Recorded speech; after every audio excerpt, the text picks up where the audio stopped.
कहानी की शुरुआत में हमें गौर दिखाया जाता है, जो एक रेगिस्तान जैसे उजड़े हुए ग्रह पर रहता है। उसकी छोटी बेटी की हालत बहुत खराब होती जा रही है, क्योंकि उस ग्रह पर कई सालों से सूखा पड़ा हुआ है। वहाँ न खाने का कोई इंतजाम है और न ही पानी का कोई नामो निशान। इसी वजह से घोर के साथ रहने वाले सभी लोग धीरे धीरे मर चुके होते हैं और अब उसकी बेटी भी भूख और प्यास से तड़प रही होती है। घोर और उसका परिवार हमेशा अपने देवताओं से मदद की गुहार लगाते रहते हैं, लेकिन उन्हें कभी कोई जवाब नहीं मिलता। आखिरकार उनकी सारी उम्मीदें टूट जाती हैं और गौर की बेटी उसकी ही गोद में दम तोड़ देती है। अपनी बेटी की मौत के बाद गौर अंदर से पूरी तरह टूट जाता है और गहरे दुख में डूब जाता है। फिर एक दिन गौर को अचानक एक हरी भरी जगह दिखाई देती है, जो उसके सूखे ग्रह से बिल्कुल अलग होती है। जब वह वहाँ पहुँचता है तो गलती से उसके हाथ में एक काली तलवार आ जाती है, जिसे नेक्रोसॉर्ड कहा जाता है। उसी जगह वह एक चमकदार और शक्तिशाली भगवान को देखता है, जो आराम से फल खा रहा होता है और अपनी ही दुनिया में खुश रहता है। घोर उसे अपनी पूरी कहानी बताता है, कैसे उसके ग्रह पर सूखा पड़ा, कैसे सब लोग एक एक करके मर गए और कैसे उसकी बेटी भी मर गई। लेकिन इसके बावजूद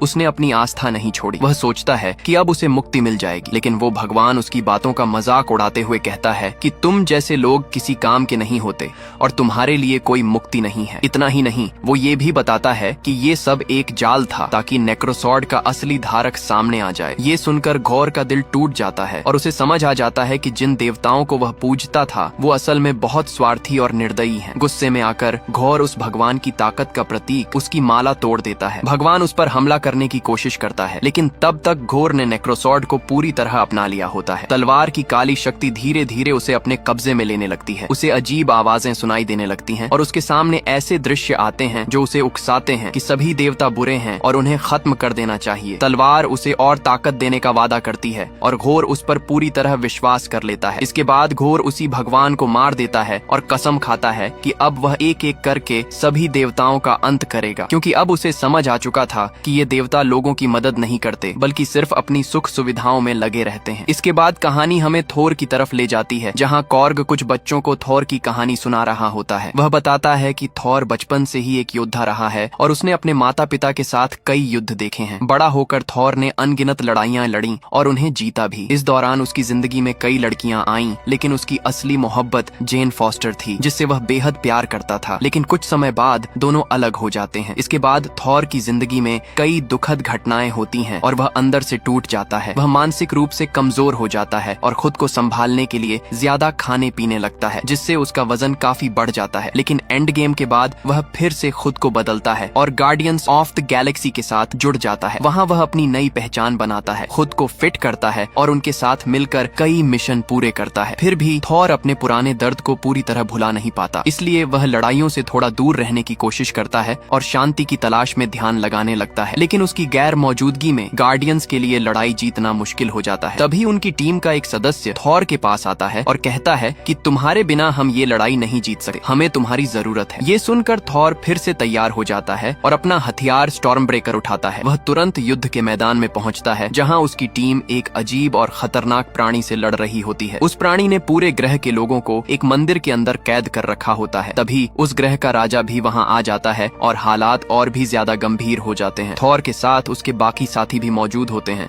जो उसे देखकर बेहद खुश हो जाते हैं और तुरंत उसकी मदद मांगते हैं। थोर बिना समय गंवाए अपना हथियार उठाता है और सीधे युद्ध के मैदान में कूद पड़ता है। अपनी ताकत और अनुभव की बदौलत वह अकेले ही दुश्मनों का सामना करता है और कुछ ही देर में पूरी लड़ाई जीत लेता है। ये देखकर वहाँ मौजूद सभी लोग खुश हो जाते हैं और थोर के नाम के नारे लगाने लगते हैं। इसके बाद कहानी धरती पर शिफ्ट होती है, जहाँ एक पोस्टर के जरिए दिखाया जाता है कि जेन फॉस्टर अस्पताल में भर्ती है। जेन, जो इस समय कैंसर जैसी खतरनाक बीमारी से जूझ रही है, उसका कैंसर अब चौथे स्टेज तक पहुंच चुका होता है। डॉक्टर उसे साफ बता देते हैं कि उसके पास अब ज्यादा समय नहीं बचा है। इस दौरान उसकी एक दोस्त उससे मिलने आती है और उससे कहती है कि क्या उसे अपनी जिंदगी के आखिरी दिनों में अपने पुराने प्यार यानी थोर से मिलना चाहिए और उसके साथ कुछ समय बिताना चाहिए। लेकिन जेन इस बात पर ज्यादा ध्यान नहीं देती और उसे नजरअंदाज कर देती है। एक दिन जब जेन नॉर्स मिथोलॉजी से जुड़ी एक किताब पढ़ रही होती है, तब उसे पता चलता है कि थोर का हथियार म्योल्निर अपनी जादुई शक्तियों से किसी भी इंसान को ठीक कर सकता है। ये जानने के बाद जेन के मन में एक उम्मीद जागती है और वह उस हथियार को ढूंढने का फैसला करती है। इसके बाद जेन न्यू असगार्ड पहुंचती है, जहां अब सब कुछ पहले से काफी बदल चुका होता है। वो जगह अब एक टूरिस्ट स्पॉट बन चुकी है और दुनिया भर से लोग वहां घूमने आते हैं। ये सब वेल्किरी की वजह से मुमकिन हुआ है, जो अब असगार्ड की नई रानी बन चुकी है। थोर का उसे रानी बनाना एक सही फैसला साबित हुआ था। जैसे ही जेन वहां पहुंचती है, उसे उस जगह के बारे में पता चलता है जहां म्योल्निर म्योल्निर के टूटे हुए टुकड़े रखे गए हैं। वहाँ एक खास जगह बनाई गई होती है जहाँ लोग उसे देखने आते हैं। जैसे ही जेन उस स्थान के पास पहुँचती है, म्योल्निर के टूटे हुए हिस्से हल्के हल्के चमकने लगते हैं, जैसे वो उसे बुला रहे हों। दूसरी तरफ थोर अपनी जीत से ज्यादा खुश नजर नहीं आता और वहाँ के राजा से इनाम के तौर पर 2 बड़ी बकरियां ले लेता है। जब वह उन बकरियों को लेकर गार्डियंस के स्पेसशिप पर पहुंचता है तो वे बकरियां वहां खूब ऊधम मचाने लगती हैं, जिससे सभी लोग परेशान हो जाते हैं। इसी बीच अचानक अलग अलग जगहों से संदेश आने लगते हैं, जिनसे पता चलता है कि कई ग्रहों पर देवताओं को बेरहमी से मारा जा रहा है। ये घटनाएं एक ही समय पर अलग अलग जगह हो रही होती हैं, जिससे साफ हो जाता है कि कोई बहुत ताकतवर दुश्मन इन सब के पीछे है। ये खबर सुनकर थॉर समझ जाता है कि मामला काफी गंभीर है। वह तुरंत अपनी टीम से अलग होकर इस खतरे की जड़ तक पहुंचने का फैसला करता है। वह स्टॉर्म ब्रेकर की मदद से एक जगह से दूसरी जगह जाता है और लोगों की मदद करने लगता है। इसी दौरान वह एक ऐसे ग्रह पर पहुंचता है जहां पहले से ही तबाही मची हुई होती है। वहां पहुंचकर उसे पता चलता है कि उस जगह का देवता पहले ही मारा जा चुका है। चारों तरफ बर्बादी फैली होती है और कोई भी जिंदा नजर नहीं आता। तभी उसे वहां एक घायल व्यक्ति दिखाई देता है। थॉर तुरंत उसके पास जाता है और देखता है कि उस व्यक्ति का एक हाथ बुरी तरह से कट चुका है और वह बहुत मुश्किल से जिंदा है। वो घायल आदमी थॉर को बताने की कोशिश करता है कि क्या हुआ था, लेकिन उसकी हालत इतनी खराब होती है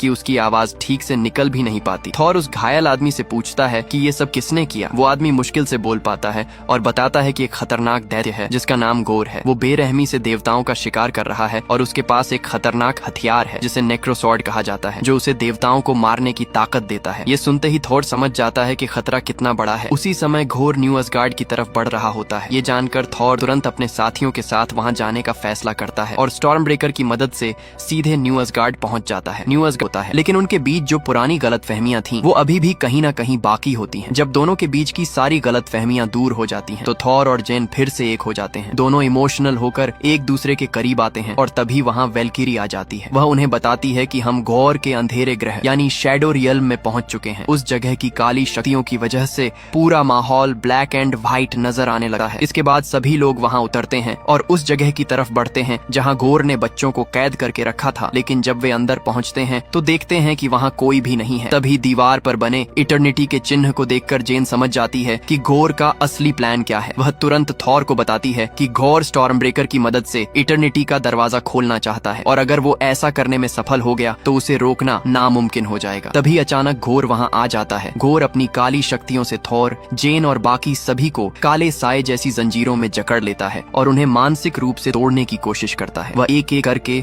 सबको डराने और कमजोर करने की कोशिश करता है, लेकिन कोई भी उसकी बातों में नहीं आता। फिर घोर थोर के पास आता है और उसे और ज्यादा दर्द देने की कोशिश करता है। उसे पता होता है कि थॉर की सबसे बड़ी कमजोरी जेन है, इसलिए वह जेन को निशाना बनाता है और उसे चोट पहुंचाने लगा है। जेन को इस हालत में देखकर थॉर खुद को रोक नहीं पाता। वह अपनी पूरी ताकत इकट्ठा करता है और जोरदार बिजली के साथ हमला करता है। जैसे ही बिजली गिरती है सभी लोग गौर की काली कैद से आजाद हो जाते हैं। इसके बाद थॉर अपने साथियों के साथ मिलकर घोर पर हमला कर देता है। जेन भी म्योल्निर के साथ पूरी ताकत से लड़ती है। दोनों मिलकर घोर का सामना करते हैं और वहां एक खतरनाक लड़ाई शुरू हो जाती है। लड़ाई के दौरान घोर अपनी पूरी ताकत दिखाता है और कई बार उन पर भारी पड़ता है। जब वेल्किरी घोर पर हमला करने की कोशिश करती है तो घोर उसे जूस के थंडरबोल्ट से घायल कर देता है। ये देखकर हालात और ज्यादा गंभीर हो जाते हैं। थोर समझ जाता है कि अगर अभी कुछ नहीं किया तो सब कुछ खत्म हो सकता है। दूसरी तरफ गौर स्टॉर्म ब्रेकर को अपने कब्जे में लेकर इटर्निटी का दरवाजा खोलने में कामयाब हो जाता है। वह वहां पहुंच जाता है जहां उसकी एक इच्छा पूरी हो सकती है। लेकिन इस दौरान जेन की हालत बहुत ज्यादा खराब हो जाती है क्योंकि म्योल्निर की ताकत उसके शरीर पर असर डाल रही होती है। जेन का इलाज लगातार चल रहा होता है और डॉक्टर उसे बताते हैं कि उसके शरीर में कैंसर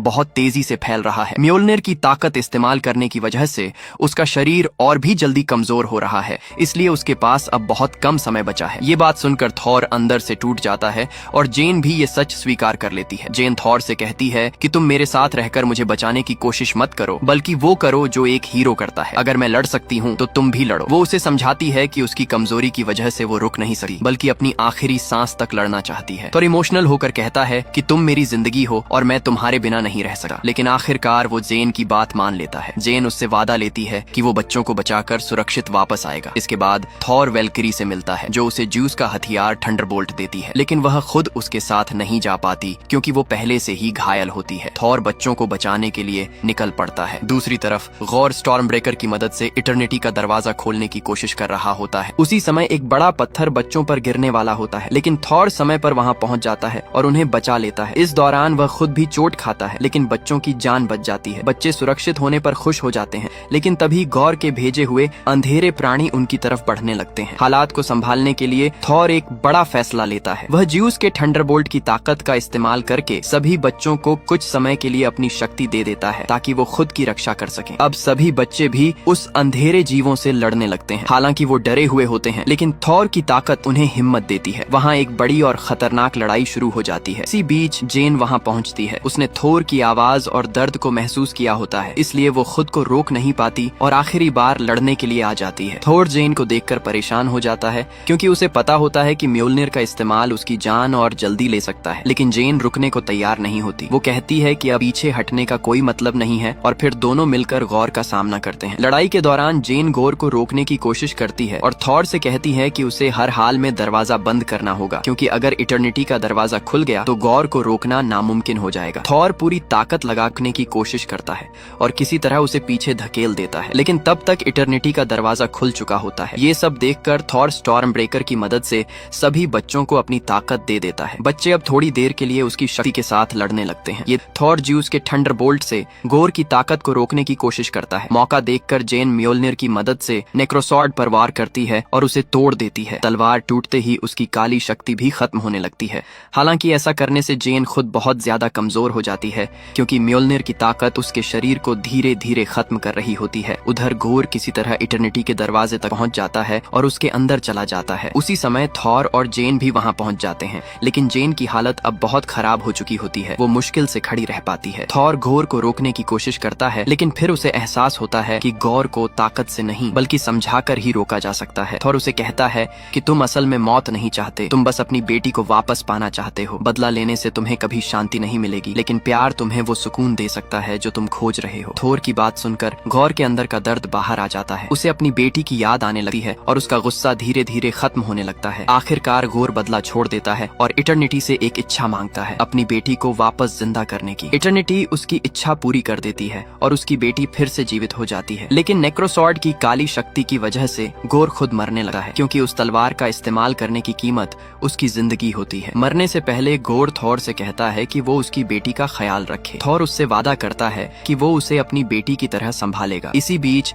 जेन की हालत भी बहुत ज्यादा खराब हो जाती है। थॉर उसके पास जाता है और जेन उसकी बाहों में अपनी आखिरी सांस लेती है। जेन की मौत थॉर को तोड़ देती है, लेकिन वह खुद को संभालता है और गौर की बेटी को अपने साथ ले जाता है। इसके बाद हमें दिखाया जाता है कि न्यू असगार्ड में जेन की एक बड़ी मूर्ति बनाई गई है, जो उसकी बहादुरी और बलिदान की याद दिलाती है। थॉर अब गौर की बेटी, जिसका नाम लव होता है, के साथ एक नई जिंदगी जी रहा होता है। वह उसे अच्छे संस्कार सिखाता है और उसके साथ मिलकर लोगों की मदद करता है। दोनों मिलकर बुराई से लड़ते हैं और एक नई टीम की तरह काम करते हैं। दूसरी तरफ ज्यूस जिंदा होता है और गुस्से में अपने बेटे हरक्यूलिस को थॉर को मारने के लिए भेजता है। यहीं पर इस कहानी का अंत हो जाता है। गार्ड में पहुंचते ही वो देखता है कि वहाँ अफरा तफरी मची हुई है। वेल्किरी और कॉर्ग एक अंधेरे और डरावने जीव से लड़ रहे होते हैं, जिसे गौर ने भेजा होता है। जैसे ही थोर वहाँ पहुंचता है, वो भी उनके साथ मिलकर उस प्राणी से लड़ना शुरू कर देता है। लड़ाई के दौरान थोर अचानक देखता है कि उसका टूटा हुआ हथौड़ा म्योल्निर फिर से जुड़ चुका है और कोई उसे कंट्रोल कर रहा है। वो हथौड़ा गौर के भेजे हुए जीवों को खत्म कर रहा होता है। ये देखकर थॉर हैरान रह जाता है, क्योंकि म्योल्निर तो पहले टूट चुका था। जब वह ध्यान से देखता है तो उसे पता चलता है कि म्योल्निर को चलाने वाली कोई और नहीं बल्कि जेन फॉस्टर है। थॉर उसे देखकर पूरी तरह चौंक जाता है और समझ नहीं पाता कि ये कैसे संभव हुआ। थॉर उसके पास जाता है और उससे पूछता है कि ये सब कैसे हुआ, लेकिन जेन खुद भी पूरी तरह कंफ्यूज होती है। वो बस इतना कहती है कि अभी इन सब बातों का समय नहीं है, पहले हमें इस खतरे से निपटना होगा। तभी गौर वहाँ दिखाई देता है और थॉर तुरंत उसकी तरफ बढ़ता है। दोनों के बीच जबरदस्त लड़ाई शुरू हो जाती है। गौर अपनी काली ताकत का इस्तेमाल करता है, जिससे थॉर को उससे लड़ने में काफी मुश्किल होती है। थॉर पूरी ताकत लगाकर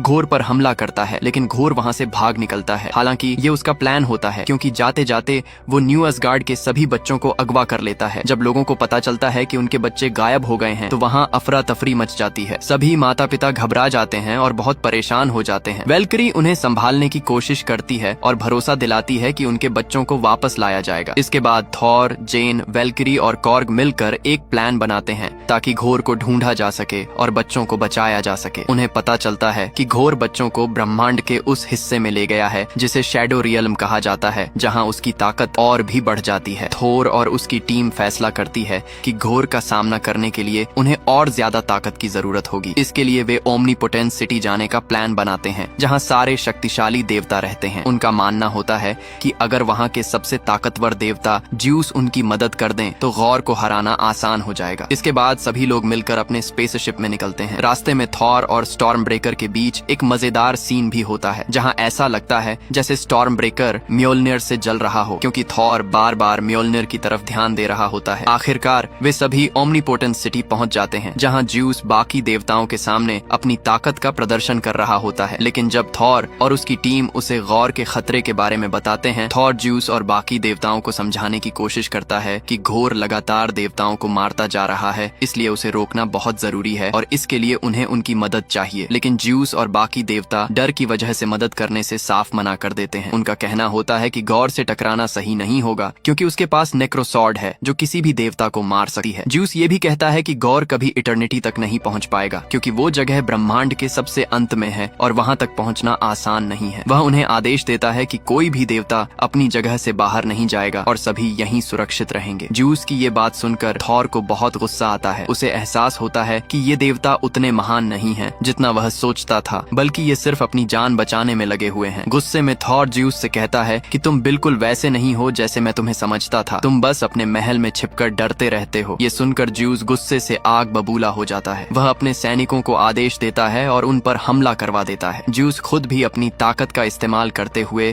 थॉर पर वार करता है। इसके जवाब में थॉर भी पूरी ताकत से लड़ता है और आखिरकार ज्यूस के ही हथियार थंडरबोल्ट का इस्तेमाल करके उसे घायल कर देता है। इसके बाद हालात और बिगड़ जाते हैं और वहाँ अफरा तफरी मच जाती है। थॉर अपने साथियों के साथ वहाँ से निकलने की कोशिश करता है। इस दौरान कॉर्ग बुरी तरह घायल हो जाता है और उसका शरीर टूट जाता है, लेकिन उसका सिर जिंदा रहता है। थॉर उसे अपने साथ ले जाता है और किसी तरह वहाँ से बाहर निकल जाता है। जाते जाते वह ज्यूस का थंडरबोल्ट भी अपने साथ ले लेता है ताकि आगे की लड़ाई में उसका इस्तेमाल कर सके। इसके बाद थॉर घोर द्वारा अगवा किए गए बच्चों से बात करने की कोशिश करता है। वह उन्हें दिलासा देता है और कहता है कि डरने की जरूरत नहीं है, वो जल्द ही उन्हें बचाने आएगा। दूसरी तरफ थोर और उसकी टीम ये समझ जाते हैं कि घोर का सामना अकेले करना आसान नहीं होगा, लेकिन अब उनके पास ज्यूस का ताकतवर हथियार थंडरबोल्ट भी होता है, जिससे उन्हें थोड़ी उम्मीद मिलती है। फिर सभी मिलकर शैडो रियल्म की तरफ बढ़ने का फैसला करते हैं, जहां घोर छिपा हुआ है। स्टॉर्म ब्रेकर की मदद से वे वहां पहुंचने की तैयारी करते हैं। इस दौरान एक मजेदार लेकिन इमोशनल सीन भी दिखाया जाता है, जहां स्टॉर्म ब्रेकर ऐसा रिएक्ट करता है जैसे उसे थॉर से जलन हो रही हो, क्योंकि थॉर बार बार म्योल्निर की तरफ ध्यान दे रहा होता है। थॉर उसे शांत करता है और समझाता है कि चाहे कुछ भी हो जाए, वो हमेशा उसका सबसे खास हथियार रहेगा। इसी बीच जेन भी वहां पहुंच जाती है। उसे देखकर थॉर अपने दिल की बात कहता है। वह बताता है कि जेन से अलग होने के बाद वह कितना अकेला हो गया था और उसे कभी सच्ची खुशी नहीं मिली। वह ये भी कहता है कि अब वह फिर से उसे खोना नहीं चाहता और अपनी बाकी जिंदगी उसके साथ बिताना चाहता है। जेन उसकी बात सुनकर भावुक हो जाती है और उसे अपनी सच्चाई बताती है। वह कहती है कि जब वे दोनों अलग हुए तब उसकी जिंदगी बहुत मुश्किल हो गई थी और जब उसे पता चला कि उसे चौथे स्टेज का कैंसर है तो उसकी दुनिया ही टूट गई। वह ये भी कहती है कि अब उसके पास ज्यादा समय नहीं बचा है, इसलिए वह अपनी जिंदगी के आखिरी दिन लड़ते हुए बिताना चाहती है, न कि हार मानकर। ये सुनकर थॉर को बहुत दुख